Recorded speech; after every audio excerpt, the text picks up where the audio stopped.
Поэма 1964 жылы ақынның жерлесінің аузынан жазылып алынғаннан кейін газетке басылып, кейін толық мәтін газетке қалдырды.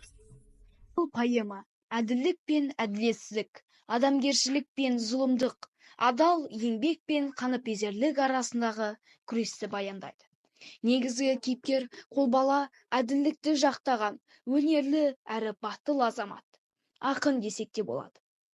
Алайда дастан сюжеті бойынша қолбала қаныпезер, жауыз адамдардың ортасында қалады.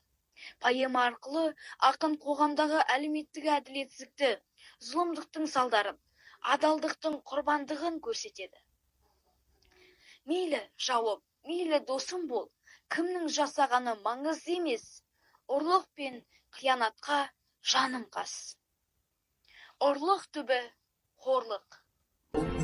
Әділдікті ту еткен, айтқаннан қайтпайтын азамат образын сомдайды.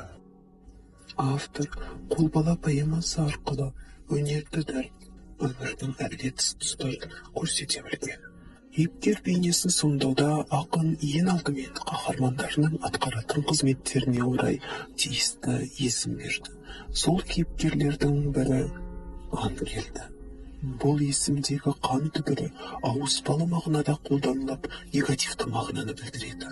Ал туындыда оқиға осы қанның дүниеге келуінен басталады.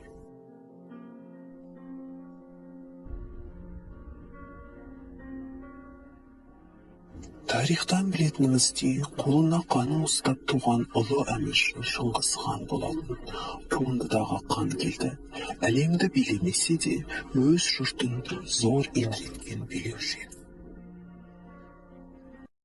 Поэмада бір-біріне қарама-қарсы кейіпкерлерді таңдау арқылы Ильяс адамзат баласына дұрыс жол мен бұрыс жолды нұсқайды. Бұйырса, барлық әлеуметтік желілерден 20 наурызда күтіңіздер.